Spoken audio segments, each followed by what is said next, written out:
So toddlers, if they have big emotions when they're little, they're going to have big emotions when they're big. Even all the D.B.T. in the world, it's not going to change that. With big emotions come big actions, big words, and they can be threatening, they can be violent.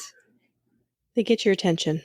They get your attention. They can be scary, but shaping up your family with family values is, that's the path forward.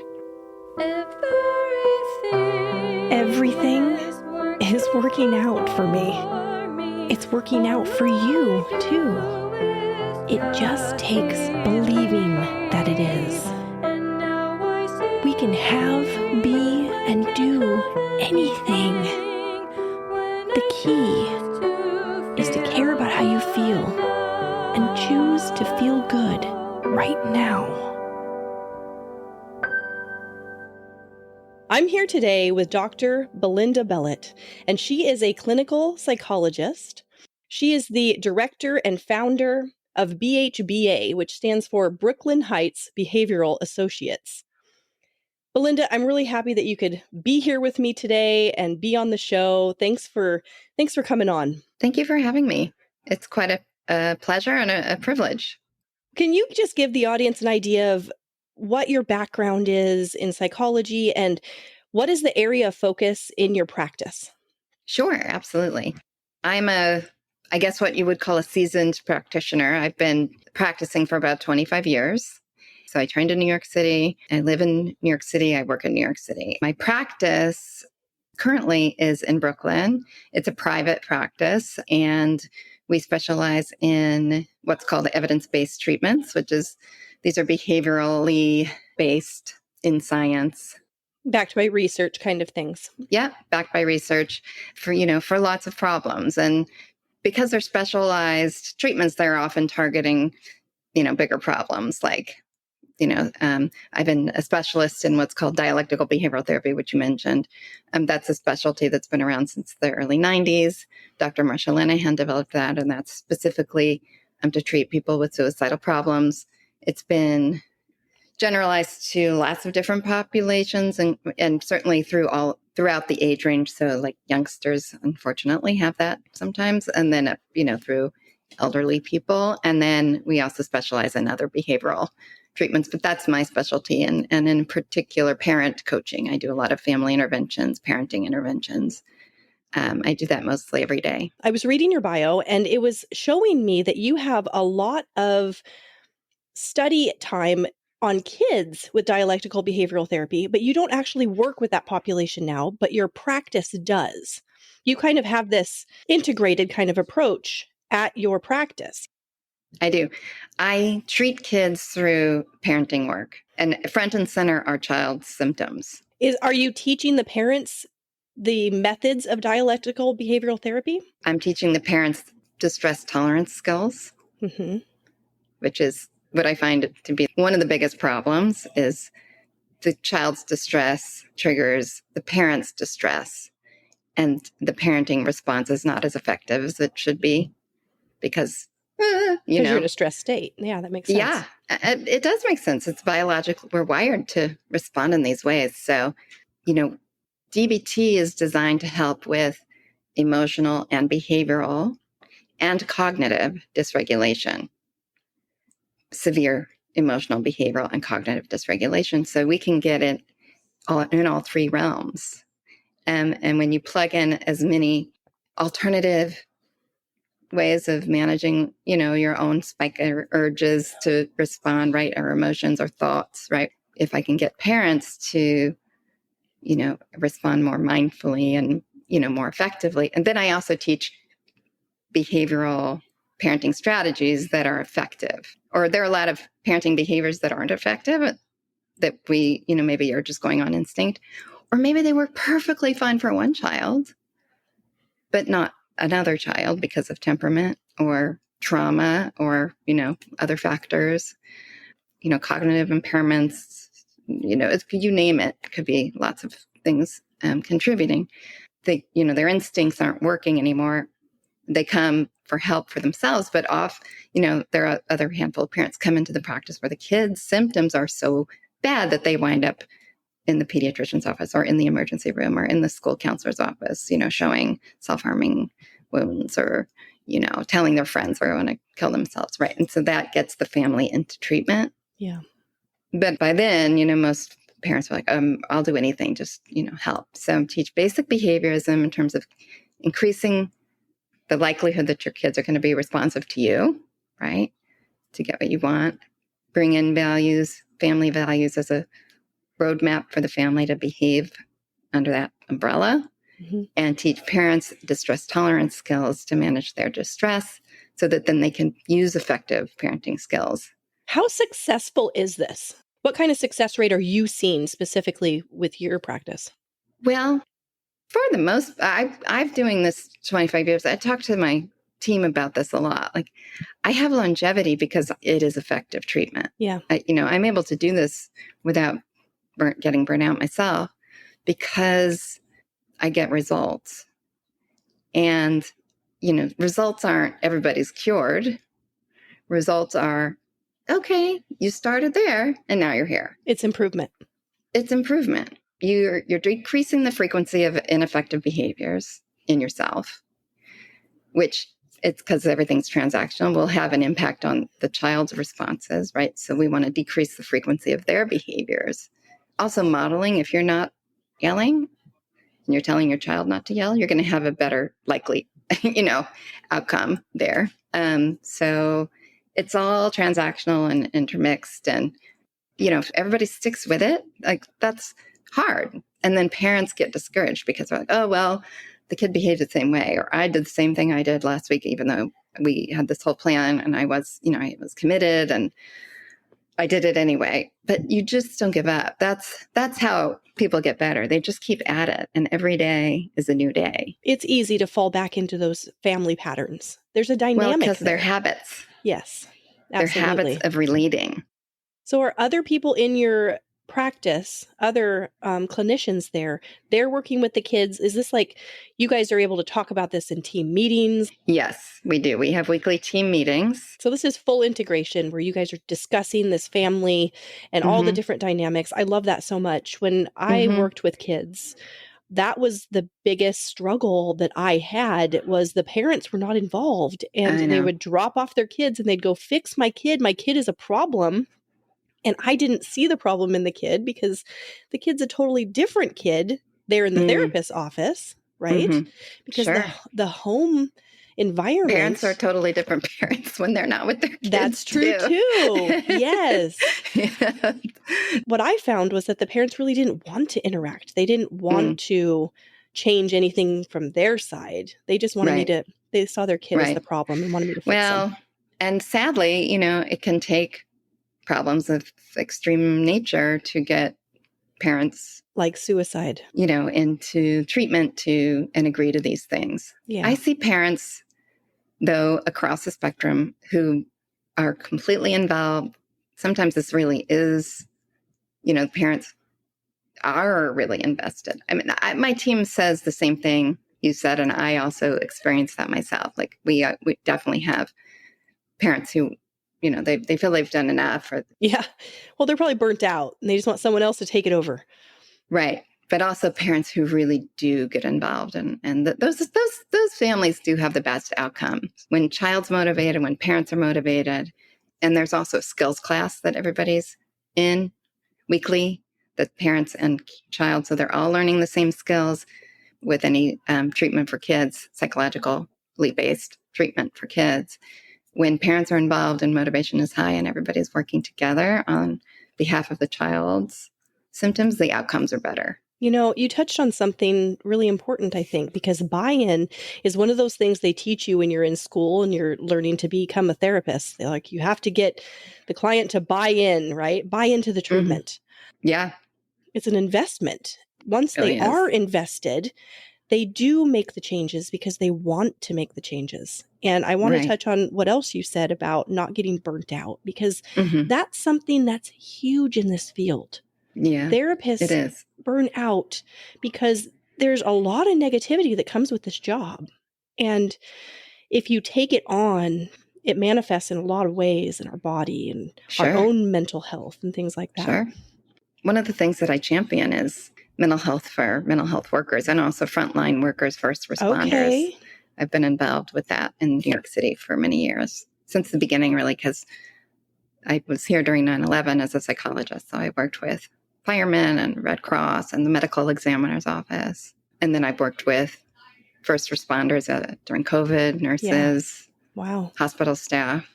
Well, what is your advice? What is your advice to therapists to not get burned out? For you, you said there's a high success rate in this treatment, and that helps you to not get burnt out. It does. And relying on the treatment, also relying on my team. So you need support. You really need support. So I think solo practitioners out there have a hard time. I remember when I was a solo practitioner, I really felt isolated. Even after I didn't need supervision anymore because I was licensed, I would just check in with my supervisor, because it was somebody to talk to. Yes. And, this isn't stuff that you can go home and talk to your spouse or talk to your partner or talk to your friends.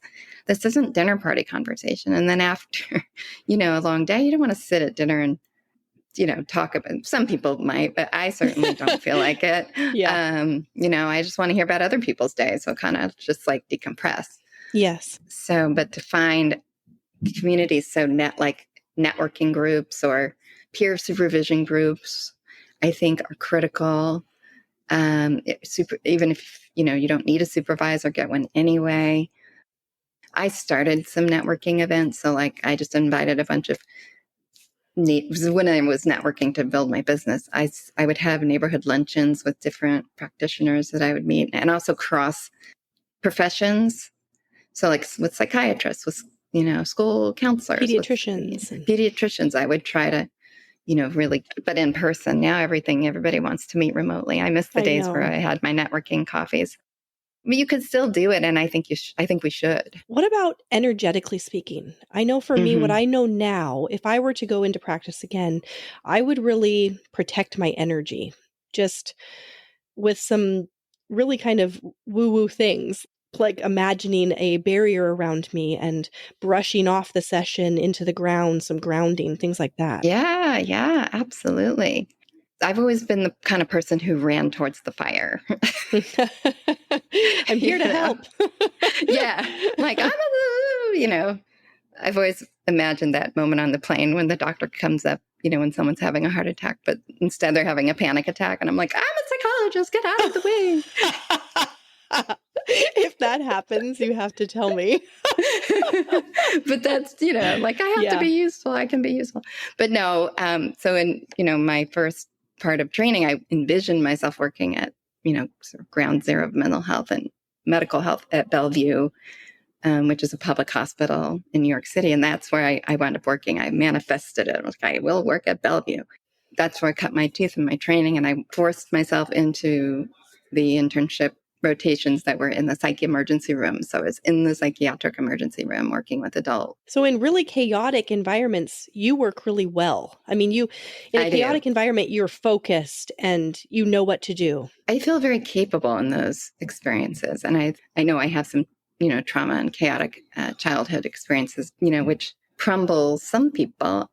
But I actually have a lot of capability around. I did get treatment in my 30s for trauma because it caught up to me. I needed that. And I still do trauma work when I need it. No, it stays in your body. So, but you just have to know what you need. And I do a ton of self-talk to cultivate internal safety and relaxing. Like if I notice tension, I do this. It's like mindful reading. Those things now, they have those bio trackers that you put them on your skin and you can see how your blood sugars are. Well, I do that with my mind, with my tension and my mood. So you check in with yourself. I check in with myself all the time. And I'm always giving myself what I need. If my mind is out of control, I do mindfulness. If my body's tense, I do relaxing. If if I'm having anxiety, I do my reminders like, anxiety is excitement. I'm excited. That's a positive spin. It's the same place in the brain. Anxiety and excitement. So I know how you can reinterpret these things, or deep breathing, to regulate my breathing. I'll notice, oh wait, I'm tired. I need a nap. I'm going to nap for 20 minutes, or I need a walk. I need to clear my head. I need to pat myself on the back because I did a really rocking job this morning and no one else is thanking me. That's a big thing. Like I've taught my team, you have to thank yourself. People may get better. Don't expect a thank you. They may, and that's not why we do it. But you have to do it to yourself because that's what keeps you motivated, your cup gets right? empty sometimes, and you just need to feel like you can appreciate what you're doing. And sometimes that comes from being appreciated by someone else or yourself. Right. And reinforcement is actually a behavioral intervention. Reinforcement increases the likelihood that you're going to do it again. Mm-hmm. It increases motivation. Also, it increases internal pride. So all of those give you this warm and fuzzy feeling. And, you're lifting yourself up, but you're also making it more likely that you're going to do it again. Okay, so let's talk about an actual example of that. Let's say that somebody listening really wants to get fit and healthy, but they hate exercising, but they know that that's really what they want to do. That was you? Okay, yeah. So what can you do applying what you just said in that situation? There's a lot of things that make exercise hard for me, and I think people could relate to this. One thing is, it's like as soon as the topic comes up, I think I hate it. So what you think? It's an automatic thought. I hate it. Yes. And then you have a manifested feeling of, ugh. Dread. Yeah. As soon as you say, I hate something, or I can't do it, or I can't cope with it, it actually debilitates you a little. It physically and mentally. This is what sports psychologists use to keep their athletes in that grueling, sort of practice phase of their lives or everything. They just have to keep going and going and going. And also when we go into childbirth, right, we try to remember what we're doing it for, and it becomes much more tolerable than, say, something else. Right. Right. So I say, I can do it. I can do it. I can cope with this. Would you like to have an ad-free experience? I know you probably have my intro and my outro memorized by now, and maybe you just kind of want to cut out that ad space, this one right now that you're listening to, so that you can just get all of the content of the episode. Well, if that does sound like something that you're interested in, I've put together a Patreon account, and I'm offering all of the episodes I've recorded so far without that extra stuff, so you just get the content.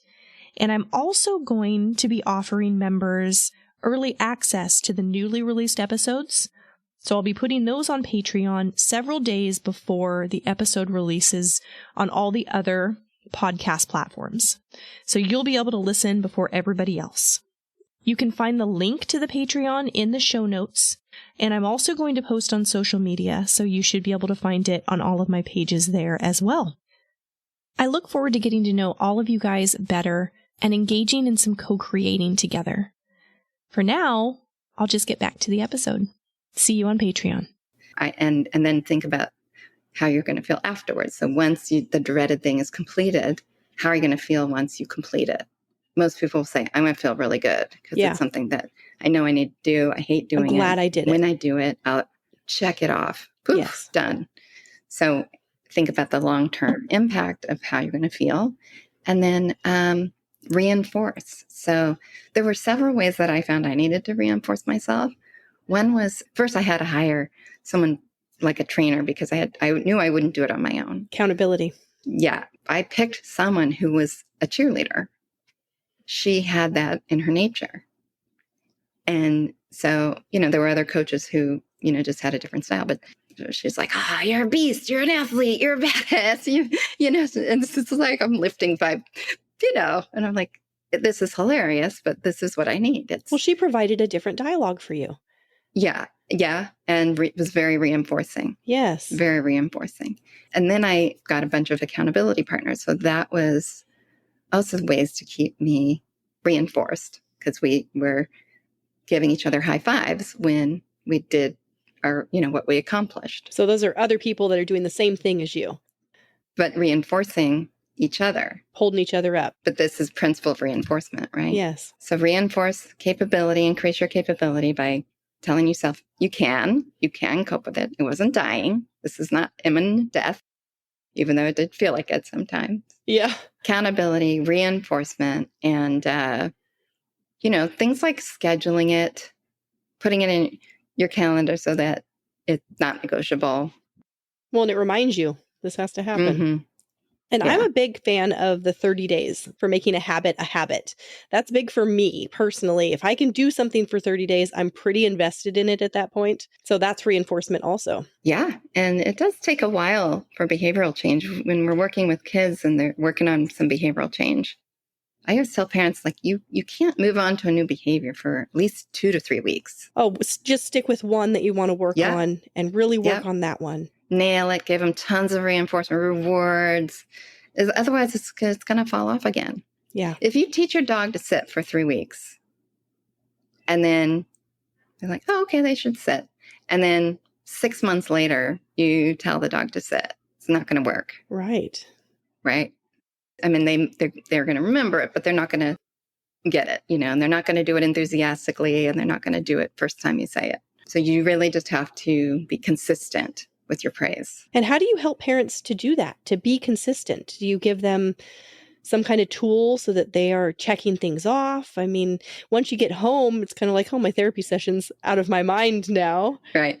You know what I do? I have the kids get involved in their own reinforcements. Okay. Depending on the age, but anything that's shiny, marbly, throw it in a jar.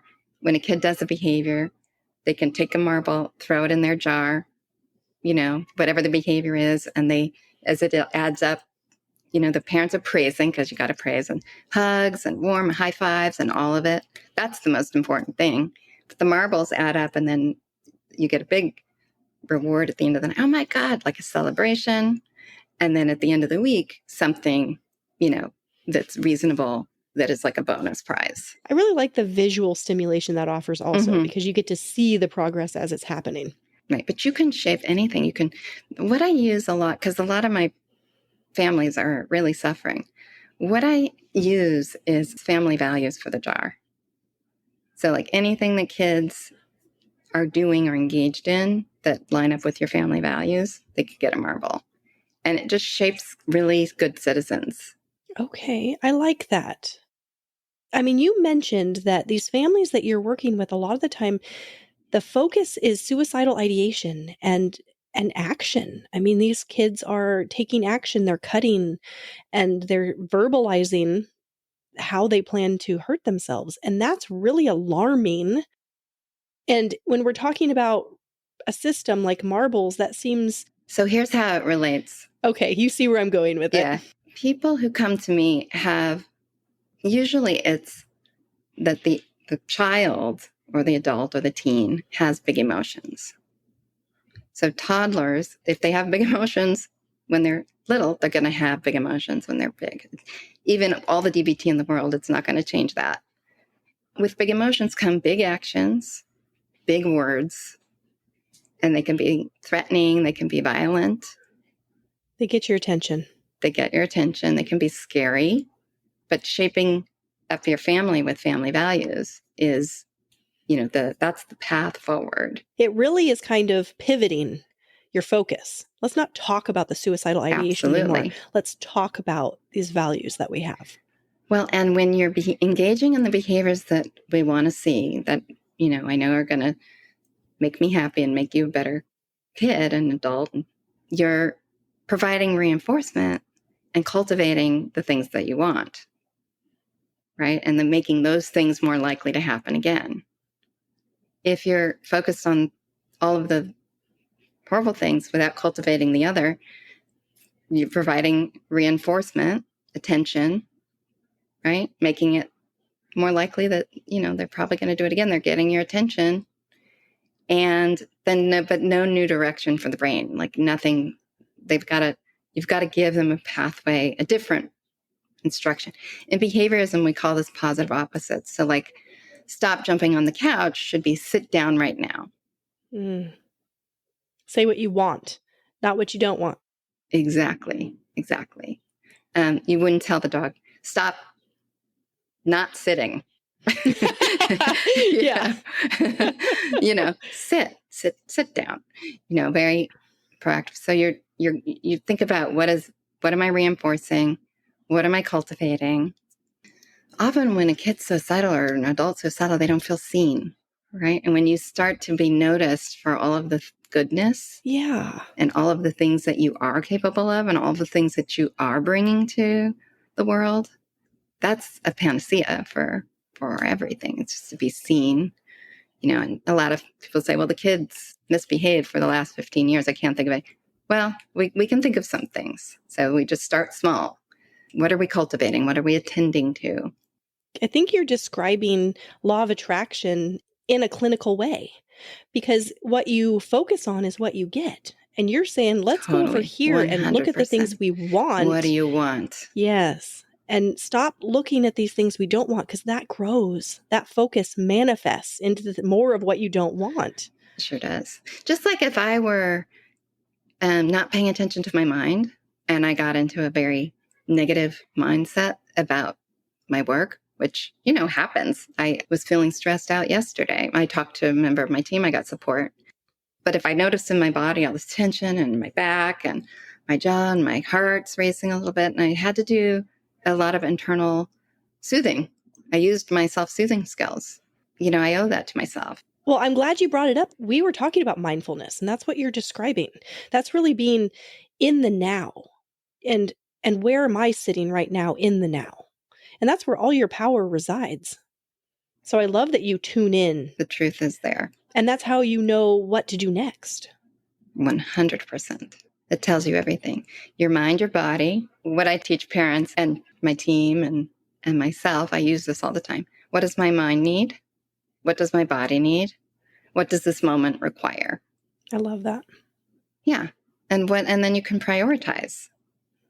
But it's a way, Marsha would call this like a wise mind. What's your wise mind say you need? But this is my way of getting there. For me, it feels like well-rounded wellness. Mm-hmm. You're addressing each thing so you can feel fully well. And emotions. What emotions am I feeling? Emotions are truth tellers. They, if you learn to read them, hear them, listen to them, they're going to tell you what you need. Yes, that is your guidance. I fully agree with that.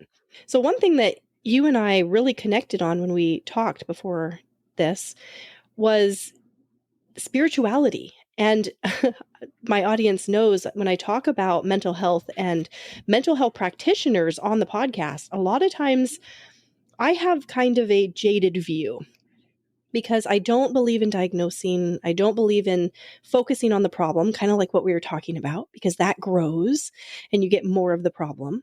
And you and I found out that we have very similar views, which was really exciting for me to find someone else in the field that is looking at mental health treatment in that way, that spirituality is a piece of that in a really big way. Marsha Lanahan, who developed D.B.T, I ran across her work when I was in my first year of my internship at Bellevue, and I started working with patients. Her treatment was designed to treat borderline personality disorder, okay?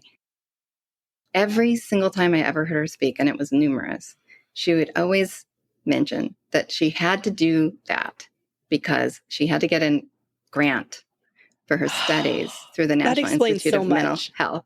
Yes. It explains a lot. But this is what a lot of researchers are faced with. There's no diagnosis in a behavioral science manual, protocol. What are the behaviors? You have to have one behavior, and you just find interventions to change the behavior using principles of behavioral science.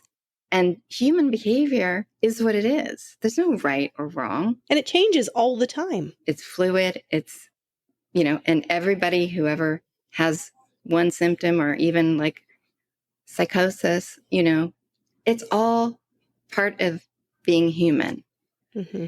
And that is embedded in her work. And I'm so loyal to the training. I follow Thich Nhat Hanh, which is a Buddhist monk, and his work is very much about love and acceptance. And I've just been, shaped by all of that. D.B.T, dialectical stands for two truths at the same time. One is acceptance is everything, changes everything. You can't have all acceptance without a little change. You can't have all change without acceptance, right? And so, but you can't do both at the same time either. But you need to have both in your mind. So, but acceptance, I find most parents lean too hard on change. So you've got a whole lot of accepting to do. And, that's the highest form of love, right? Is Yes. to accept someone, not because you think you have to, because you're human too, and have probably done the same thing somewhere along the lines of your life. Right. Yeah, you can find a place to understand it and therefore accept it. Mm-hmm. Right. And not punish it. You don't like it. Yeah. But there are a lot of things we don't like. We have to tolerate that. Yeah. It's a big deficit in our world right now. But I think that's a spiritual practice, is to figure out how to love each other. Yes. And you said that. I even wrote that down in my notes, that you really believe that we are all one, and that what we're here to do is to figure out how to love each other. It's one of the hardest things to do, right? If they're not in sync with you or have really strong emotions, and you're someone who's afraid of emotions or been traumatized. Yes. Or you have different political views. True. Yes, that happens often, doesn't it? But the challenge comes from that person that's not easy to love. But there's a lot of reward that comes out of getting there, if you can get there. And that's really full and rich. And that's how kids get better, because their parents work on acceptance. And there's a lot of strategy. These aren't just principles and ideas. We don't just give psychoeducation. We give skills to practice acceptance. What does acceptance sound like with words? And how does it look with body language, with behavior? It's a skills deficit. What do you have to do? You have to practice it. It's not going to come naturally. It's not going to feel natural. You just need to say it, do it frequently. Just like anything else you want to learn, you have to set your mind to it, practice it, get good at it. Yeah. So you've been doing this for, you mentioned 20 years. Have you had any testimonials, any people that have come back after years of you working with them, like a long time ago, and they're like, thank you so much. This changed my life? I have. It's just such a good feeling. I'm going to give a caveat. Someone who was born with big emotions will always have big emotions, right? That's a lifetime of a lot of pain. It doesn't change, but you develop more capability. Like I've people want to kill themselves, and suddenly they don't feel that way anymore. Their life isn't in chaos, so they're able to find work, sustain work, have good relationships, have some D.B.T maintenance, from time to time. Find something satisfying. Yeah, it's Marsha's goal for patients was, how do I have a life that's worth living, despite the fact that I have these big emotions that cause me to feel like I'm in hell, right? And your life matters, and nobody should suffer like that. And coming to that realization for somebody is a really big moment, when they do realize my life does matter, and they're coming out of that dark time of their life. Right. I found purpose. I found love, connection, maybe spiritual awakening. I love myself. But those are, again, skills you can practice to cultivate it. Well, I think it's clear that you are definitely in the role that you intended for yourself with this lifetime. It's something that you're thriving at, and that speaks a lot. Because when you're in those roles, and it can be difficult, but for you, even though the difficulty is there, this is something that really feeds your soul, and you really believe that everybody can improve. No matter how dark it is, improvement is there. Yes. One day at a time, one success at a time, one moment at a time. And there's a book in the works. Yes, there is. My original orientation was in attachment theory and research. It's evolutionary-based psychology. Attachment style outlasts temperament. So if there's a child who's a poor fit for a parent, like that big emotion kid, even with like a parent who's averse to conflict, let's say, but can learn to cultivate safety in the home and love. Security. Yeah, the child can develop secure attachment, and that protects against mental illness. even like a cranky temperament. As a child, as a teenager, it doesn't necessarily last, right? But attachment style does. So it's really important to cultivate a safe environment at home, and a trusting and loving environment at home.